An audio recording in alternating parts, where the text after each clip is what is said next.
would say that Europe had these miraculous 30 years after World War II. Each country has its way of describing them. It's Wirtschaftswunder in Germany, economic miracle, les 30 glorieuses in French, the 30 glorious years from, 45 to 75.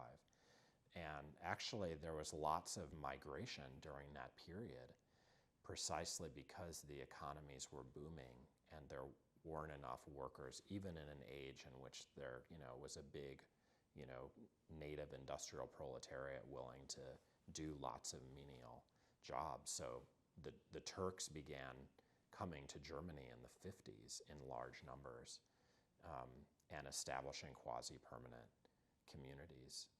And so, as you're suggesting, there's no reason to think in almost any country that migrants threaten jobs or growth. Actually, it's the reverse in most cases. The middle class wasn't stagnating, and so people thought they could afford some level of generosity towards newcomers rather than see them as threats, even when they weren't.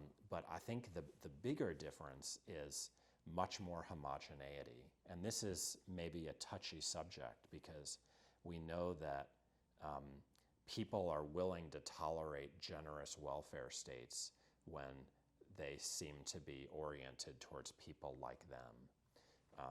And that also, by the way, included a preference for males over females. But since the 70s, we've had lots of diversification. Women treated as equals in all of these countries. They're not just, considered to be appendages of men. And so you can't think about the welfare state anymore in terms of a family wage. And then above all, you have a post-colonial situation in Europe where states have severed their relations with their old colonies in Asia and Africa, but lots of them come through various means to the metropole.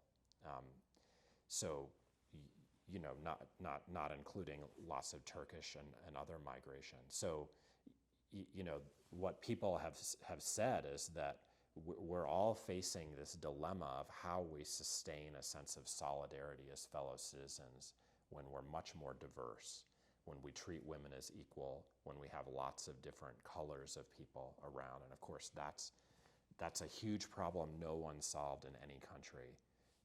But it doesn't mean we should give up and revert to the notion that we can only have solidarity if we have homogeneity first.